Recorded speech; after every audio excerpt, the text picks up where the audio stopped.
अब मैं हूं आशीष त्रिपाठी आपके साथ। नमस्कार, मैं हूं आपके साथ अंशिका पाठक। शुरुआत करेंगे बुलेटिन की बड़ी खबर के साथ। ट्रंप की ईरान को अब तक की सबसे बड़ी धमकी। दरअसल ट्रंप ने ईरान को एक रात में खत्म करने की धमकी दी और ट्रंप ने कहा कि एक ही रात में ईरान को खत्म कर सकते हैं और वो आज की रात भी हो सकती है। डोनाल्ड ट्रंप का यह बयान प्रेस कॉन्फ्रेंस के दौरान आया था और हालांकि उन्होंने अपने वक्तव्य में टुमारो वर्ड का यूज किया था, लेकिन वो आज यानी बीते रोज की प्रेस कॉन्फ्रेंस थी तो उस रात की जिसका वो जिक्र कर रहे हैं संभवतः वो आज की रात हो सकती है, क्योंकि इससे पहले हमें जो इनपुट्स मिले थे, जो खबरें सामने आई थी, उसमें इस बात का भी जिक्र किया गया था कि ईरान पर बड़े हमले की तैयारी में है अमेरिका और पायलट को सुरक्षित रेस्क्यू किए जाने के बाद और जो एक धमकी या एक चेतावनी जो जारी की गई थी डोनाल्ड ट्रंप की तरफ से कि स्ट्रेट ऑफ हॉर्मुज को 48 घंटे में खोले जाने की जो मियाद है वो भी आज ही की रात खत्म हो रही है। बिल्कुल, और 48 घंटे का समय डोनाल्ड ट्रंप की तरफ से दिया गया था। उस 48 घंटे का काउंटडाउन शुरू हो चुका है और इससे पहले भी लगातार डोनाल्ड ट्रंप कई बार कह चुके हैं कि स्ट्रेट ऑफ हॉर्मुज खोल दिया जाए। अगर नहीं खोला जाएगा ईरान की तरफ से पूरी तरीके से इस रास्ते को तो फिर कुछ बड़ा कर सकती हैं। और अब एक रात में उड़ाने की धमकी ईरान को डोनाल्ड ट्रंप देते नजर आए। Thursday night, an American F-15 fighter jet went down deep inside enemy territory in Iran while participating in Operation Epic Fury, where we're doing unbelievably well, at a level that nobody's ever seen before. The entire country can be taken out in one night, and that night might be tomorrow night. और इस बीच Trump की Iran को अब तक की सबसे बड़ी धमकी मामले में ट्रंप ने ईरान को एक ही रात में खत्म करने की धमकी में जो बातें कही, उसके अलावा एक और बड़ी खबर यह आ रही है। ट्रंप ने कहा कि ईरान के पास आज रात 8 बजे तक का ही समय बचा है। ईरान से बातचीत चल रही है, डील नहीं हुई तो अंजाम बुरा होगा। हम इन लोगों से 47 सालों से निपट रहे हैं। तो डोनाल्ड ट्रंप ने कहा कि आज रात 8 बजे तक का जो अल्टीमेटम है वो डोनाल्ड ट्रंप की तरफ से ईरान को दिया गया है। ईरान से बातचीत भी चल रही, उन्होंने कहा, और अगर डील नहीं होती है तो फिर अंजाम बहुत बुरा होने वाला है। 47 सालों का जिक्र डोनाल्ड ट्रंप ने किया और कहा कि हम इन लोगों से 47 सालों से निपट रहे हैं। ये डोनाल्ड ट्रंप की तरफ से सामने आए बयानों के बाद किस तरह की प्रतिक्रिया या किस तरह का एक्शन देखने को मिलता है, ये भी देखने का विषय होगा। We are dealing with them. Essentially, they have till 8 o'clock tomorrow night Eastern time. But we are dealing with them. I think it's going well. Mr. Witkoff is here, and JD is involved in the dealing. Mr. Witkoff is sitting right here, and I think it's going fine, but we'll have to see. You have to understand, we've been dealing with these people for 47 years. तो Iran से pilot के rescue पर Trump ने कहा कि Iran से अपने दोनों ही पायलट सुरक्षित निकाले। इतिहास का सबसे बड़ा रेस्क्यू अभियान चलाया, 155 सैन्य विमानों से रेस्क्यू ऑपरेशन चलाया गया। एक पायलट को बचाने में 100 जान दांव पर लगाई। पूरे ऑपरेशन में कोई भी घायल नहीं हुआ। ईरान से पायलट के रेस्क्यू पर ट्रंप ने बड़ी बात कही है और कहा कि हमने अपने दोनों ही पायलट्स को सुरक्षित निकाला। Both members of the crew ejected from the aircraft and landed alive. On Iranian soil, I immediately was asked to make a decision. I ordered the U.S. Armed Forces to do whatever was necessary to bring our brave warriors back home. A risky decision because we could have ended up with 100 dead as opposed to 1 or 2. It's a hard decision to make. But in the United States military, we leave no American behind. We don't do it.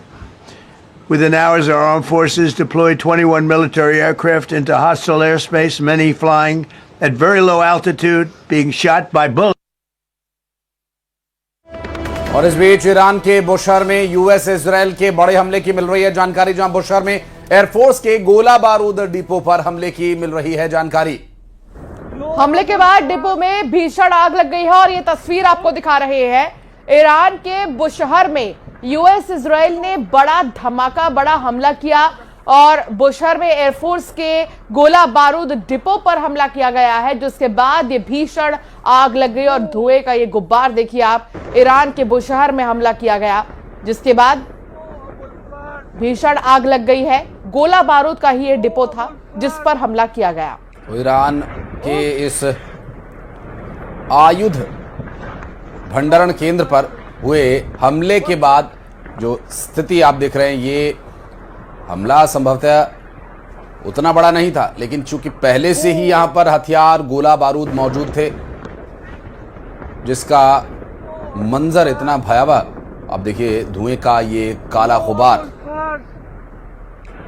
Buildings जो दिखाई दे रहे हैं उनसे भी काफी ऊपर, काफी ऊंचा दिखाई दे रहा है। और इस बीच बड़ी खबर, इधर इजराइल ने ईरान में बड़े हमले का दावा किया है। आईडीएफ ने ऑपरेशन रोरिंग लायन के तहत बड़ा हमला किया है।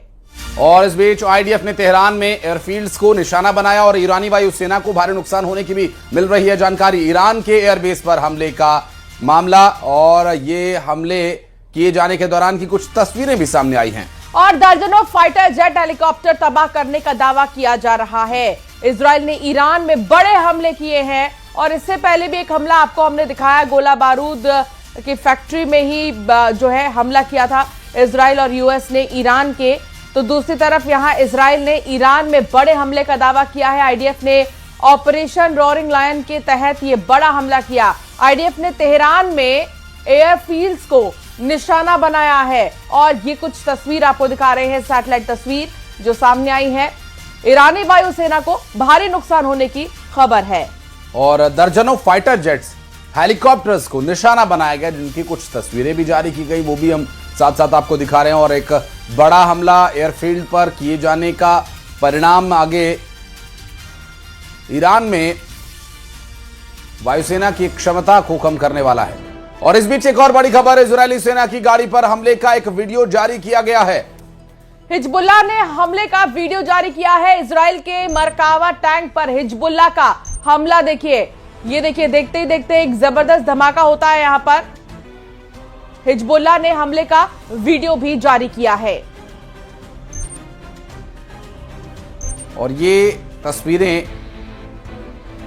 जो सामने आई हैं, ये दरअसल ड्रोन से किया गया हमला है, जिसमें उड़ते हुए ड्रोन में कैमरा ऑन है और सभी जो तस्वीरें हैं वो इसमें रिकॉर्ड हुई हैं। इजराइल के मरकावा टैंक पर हमले का ये पूरा वीडियो सामने आया। इजरायली सेना की गाड़ियों पर हुए हमले के बाद की ये तस्वीरें हम आपको दिखा रहे हैं, हमले के दौरान और हमले के बाद की ये तस्वीरें। इस बीच ईरान ने बहरीन और यूएई के अमेरिकी ठिकानों पर हमले को लेकर सैटेलाइट इमेजेस जारी की हैं। इन तस्वीरों में हमले से पहले और बाद की स्थिति दिखाई गई है। ईरान का दावा है कि मिसाइल और ड्रोन हमलों में यूएई के दुबई स्थित हबशान एनजीएल प्लांट, गैस सुविधाओं और बहरीन के एक सैन्य सहायक डेटा सेंटर को भारी नुकसान पहुंचा है। दरअसल ये जानकारी ईरान के अखबार तेहरान टाइम्स ने दी है। सैटेलाइट तस्वीरों के जरिए हमलों से हुए नुकसान को दिखाने का दावा किया गया है।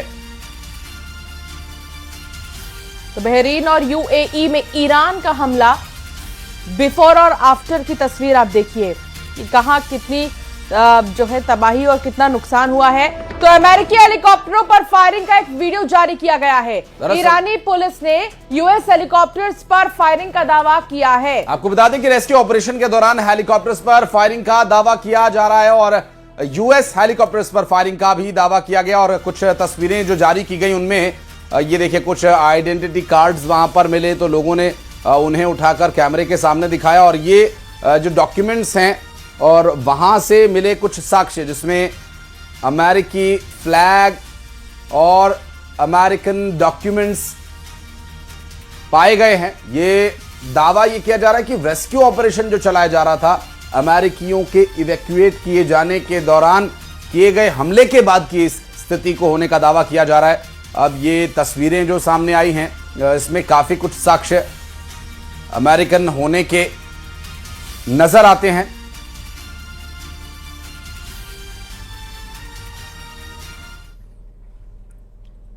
और अब कुछ और खबरों की बात करेंगे और अब बात करेंगे